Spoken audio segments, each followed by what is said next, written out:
Welcome to Adeline Redesign. This is an old couch that I purchased for $200. I'm going to clean. It's got a lot of issues, and I'm going to show you how I go over each of those issues. We've got some gum here.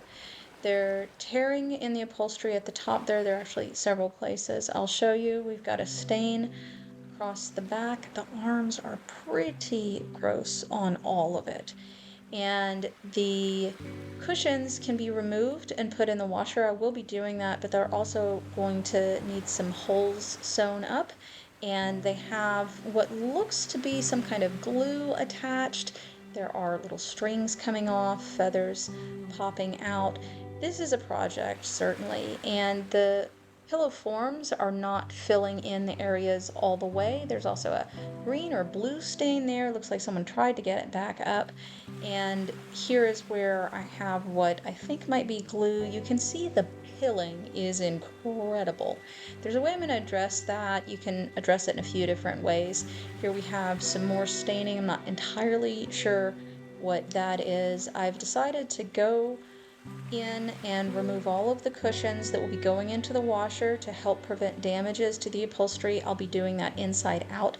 This gum is going to take me a minute, and I'm not going to show you the whole process of how I get it out. I'm starting with a plastic scrubber that will do a lot to get a great deal of it away. It's hard to see unless you're in person, but doing that got the majority, but there's still a little pink hue there. So I'm going to go in with a rougher metal scraper brush and then vacuum again. When I finish with it, it looks like it never happened.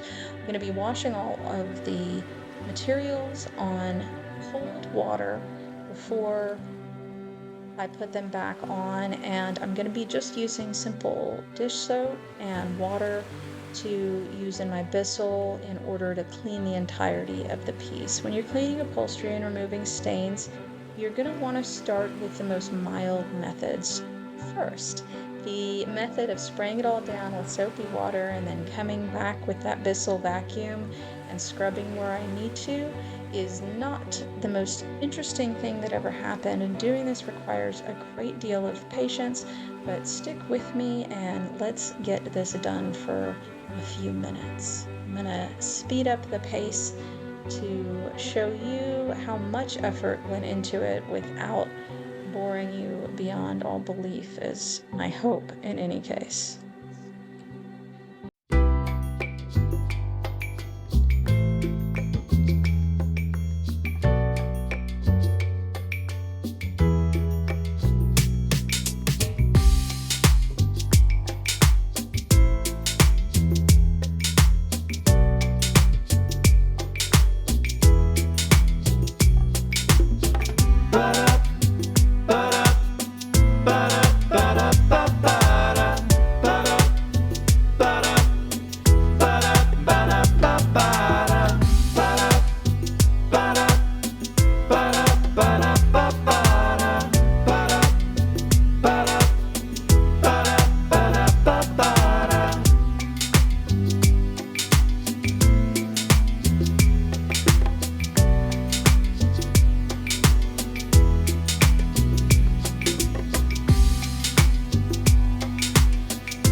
I have cleaned the entirety of the couch, it's time for me to go in and really work on this upholstery. I'm doing this at 4 times, 8 times, maybe even 16 times the speed.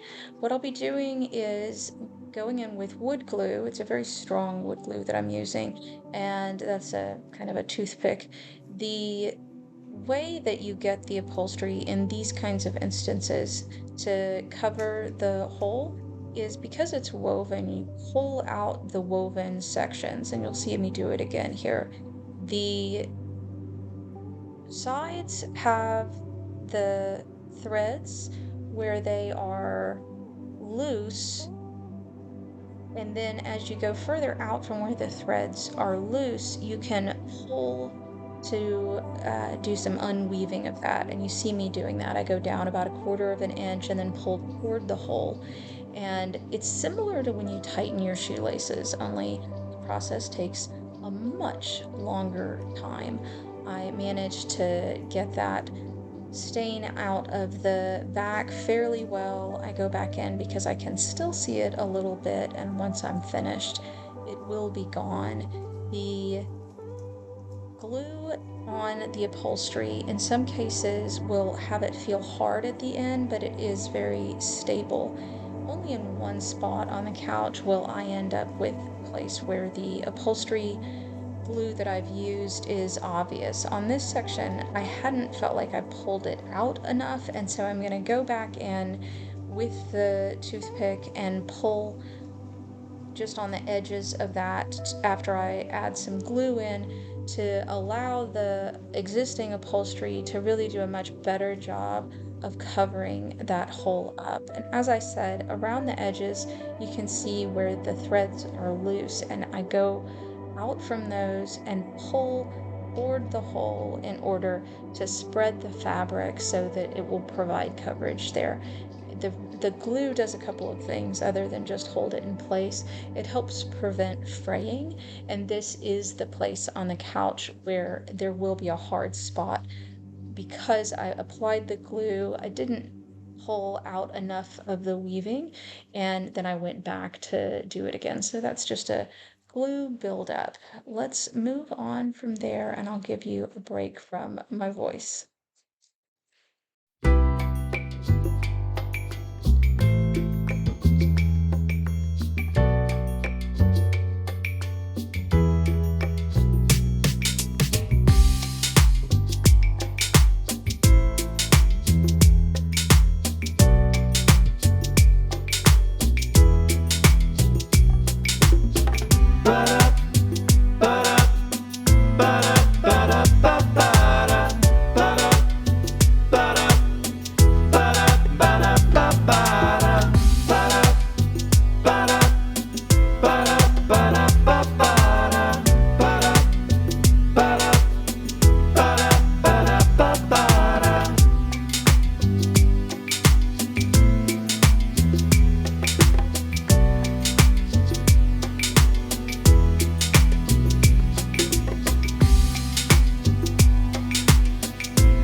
For the parts of the sofa where I am able to get to the back of the fabric rather than using glue, I'm going to be going in with a needle and thread before I put the cushion covers onto the cushions to help ensure that each one of the stitches that I create is especially secure. I'm going to be doing the stitches very much the way that they do when you get stitches on a person, where I will create one stitch, tie it off, cut it off, and then create a second stitch, rather than have one piece of thread be the piece that holds it all together.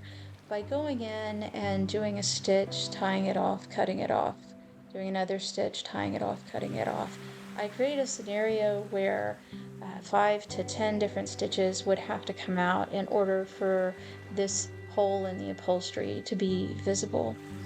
Speaking of being visible in the upholstery, what you want to do if you're going to sew something or if you're camouflaging something with paint, really in any application, the eye is drawn toward what is lighter.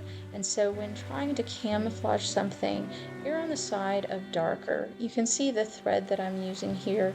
It's just a little bit darker than the material. If I had had an exact color, I might have used that as a match, but slightly darker works as well because, as I said, the eye goes toward the light. I will give you another break from hearing me go on.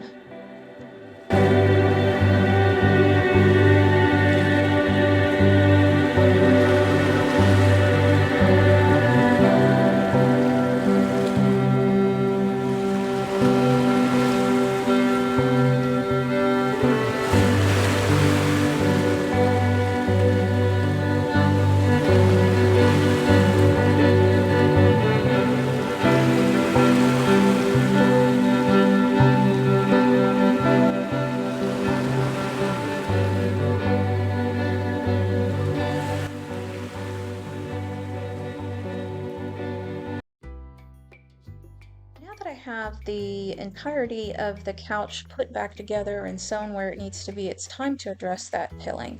I'm just going to be using, well, as you see, a beard trimmer. There are options that you can use that are specifically for fabric pilling they're called fabric shavers, and I currently have one now. I would recommend it. Once I have more experience with it, I may. I would like to thank you if you would click like or subscribe. That's how to help my channel grow, and I will be doing more upholstery cleaning in detail in the future. Thank you.